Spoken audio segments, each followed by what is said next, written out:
Нийгмийн эрүүл мэндийн үндэсний төв үзүүлж байна.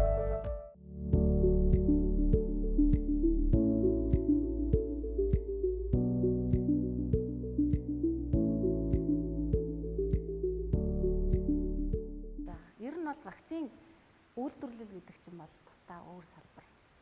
За вакциныг одоо бүтээн гэдэг бол эрдэмтэн одоо судлаачид ингэ гаргаад ирнэ тийм үү. За энэ одоо үүсгэгч энэ вирус муу бактери вэ нүү энэ одоо үүсгэгчийн эсрэг энэ л төрлийн одоо RNA-г энэ хэсгийг ч юм уу тийм энэ уургийг ингээд авах юм бол бие доронготоо тахлааны системийг илүү ажиллах юм байна.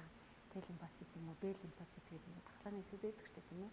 Тэднийг ингээд ажиллуулаад эсрэг юу үүсэх юм байна гэдгийг бол судалгаагаар ингээд судлаад ингээд гаргаад ирдэг.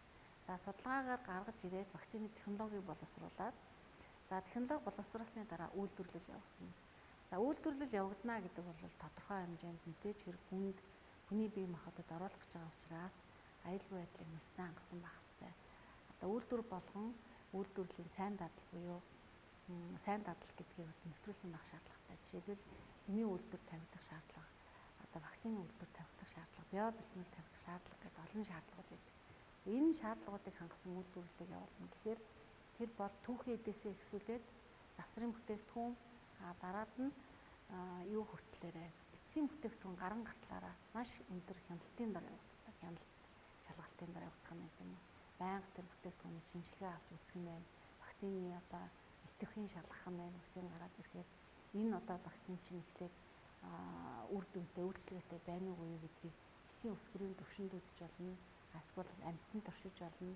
Амьтны туршилтуудыг хийснийхаа дараа одоо хүн дээр бас ингэж нөгөө сайн дурын хүмүүсийг ингээд авч байгаа клиникийн туршилтуудыг явуулдаг. Тэгэд ер нь бол нэг вакцины буюу гарахад бол 10-аас 15 жил 20 жилийн хугацаанд судлагдчихэж гарч ирдэг.